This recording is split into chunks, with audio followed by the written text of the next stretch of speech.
How to add welcome bot to Discord. Hi guys, welcome to our channel. Let's begin. In this video, I will guide you on how you can add welcome bot to Discord.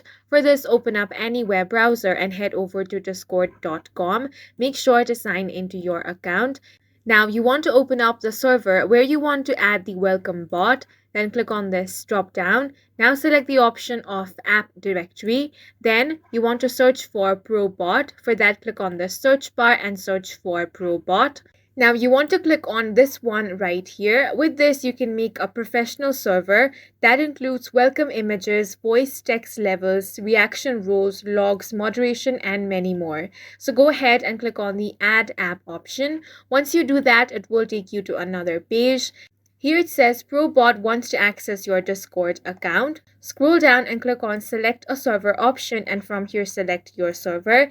Then click on the authorized option. Once you have added ProBot to your server, you want to head over to the module settings, then click on welcome and goodbye. Now you get to customize your message over here.